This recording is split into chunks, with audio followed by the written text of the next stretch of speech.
Bonjour Youssef Srakavner, bienvenue à vous tous. Oui, toujours dans le chapitre 9, approche idolâtre. Et nous avons une nouvelle règle générale.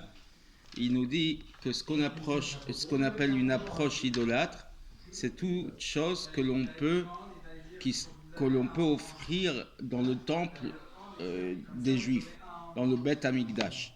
Par exemple, les animaux suivants.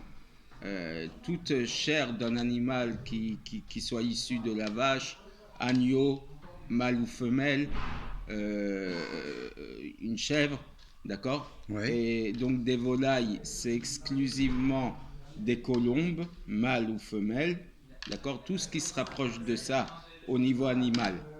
Au niveau aliment, ça serait de l'huile, du vin, de la fleur de farine, du pain, de l'eau, du sel, du sang, d'accord, des gerbes de blé et des grappes de raisin par lesquelles on peut faire des libations ou des accompagnements de sacrifices, ainsi que des olives que l'on peut faire à partir de lesquelles on peut faire de l'huile. Toutes ces choses-là Qu'on a amené au Beth Amikdash, voilà, d'accord. Si on les offre à des idoles, elles seront tikrovet, avodazara, donc approche idolâtre. Mais si c'est des animaux déjà impurs, ça ne commence même pas l'interdit d'approche idolâtre. Parce que de toute façon, c'est impur, c'est interdit. D'accord ? D'accord. Et toutes ces choses-là sont interdites en tant que tikrovet, qu'approche idolâtre, même lorsqu'on les a juste amenées et posées devant l'idole en question. Même si on n'a fait aucune action avec leur corps, Juste avec le fait de le poser devant, ça le rend interdit.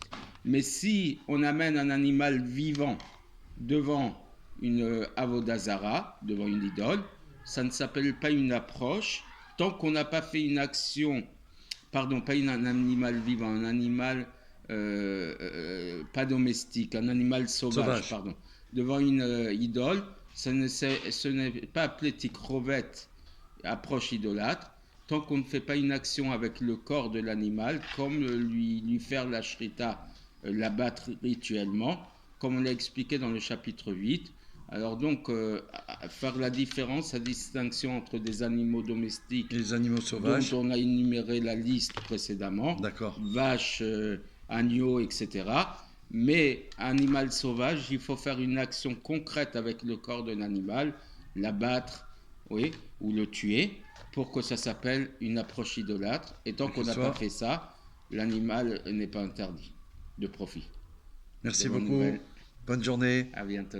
À bientôt.